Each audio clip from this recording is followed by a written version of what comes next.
all of that is true. And any asshat who does that on set is absolutely that person.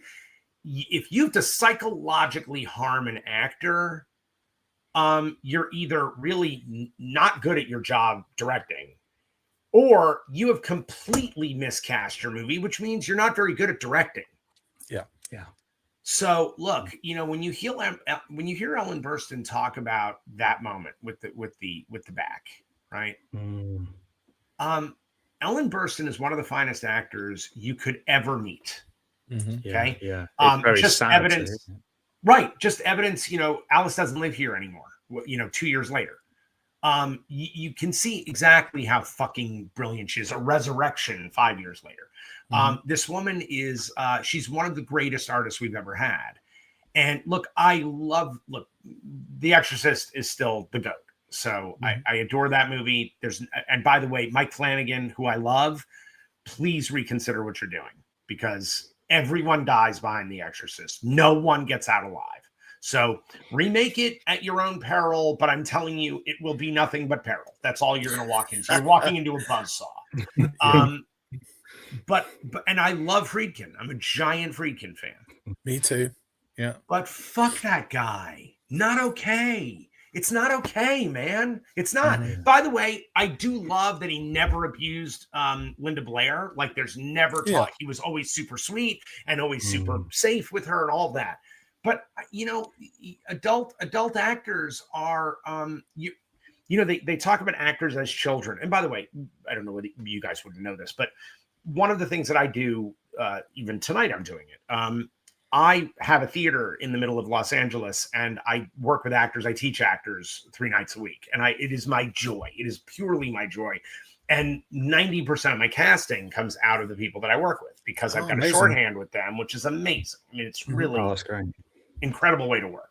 And these people are brilliant.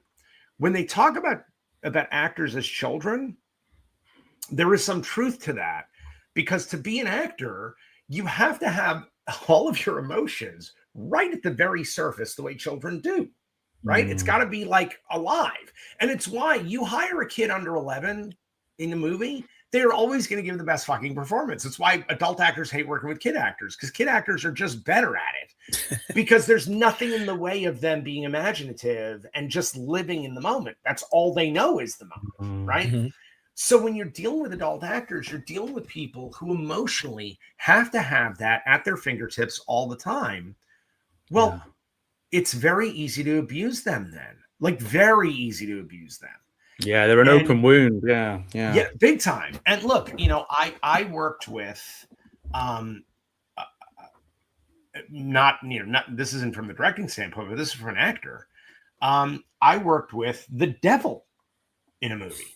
I made a movie with Val Kilmer, and every negative, nasty fucking thing you've ever heard, it's all true. Every single word of it. Wow. The man physically assaulted me on day 6 of our shoot. Jeez. Kicked me in the nuts and laid me out flat. And because he was so high when he did it, he had no idea what he was doing. He wanted to show me his new Crocs. I kid you not. His plastic fucking shoes. And because I was setting up a shot, and I said, "Hey, Val, hold on 1 second, man. Thanks." And I'm turning to my cinematographer, and suddenly I get a Croc to my tots. Wow. And it took me out. It took me the fuck out. And that, and by the way, that's the smallest thing he did. Wow. That's nothing compared to the way he treated the other actors on set. I had one actor who was crying every single day of the shoot because of him. Wow. Because she'd work opposite him every time she was working. And he was a fucking monster. And she wouldn't sleep with him. He was sexually harassing her. She wouldn't sleep with him. And he made her life a nightmare. And the problem is, that's the 600-pound gorilla on set. So you can't get rid of that guy. Like, that guy's there. They're going to get rid of me before they get rid of him. Exactly. You can't even report him, because they'll be like, "Yeah, you can go. We'll get I'm the writer, and I'm the writer-director of the movie." And they're going to pick him. Yeah. Wow. They'll just truck out some numbskull who just turned the camera on. So I've worked with people in a lot of different departments who think that this kind of cruelty is allowed. It's not fucking. I don't look, every time I hear another guy or by the way, woman for that matter, because there are a lot of female directors who've been doing this shit too recently. I hear of someone being sexually harassing or inappropriate with somebody in their cast, and I just go, man, what is wrong with you? Yeah. Like, how do you have time to do this? Yes. You're making a movie. Yes. You're making a movie.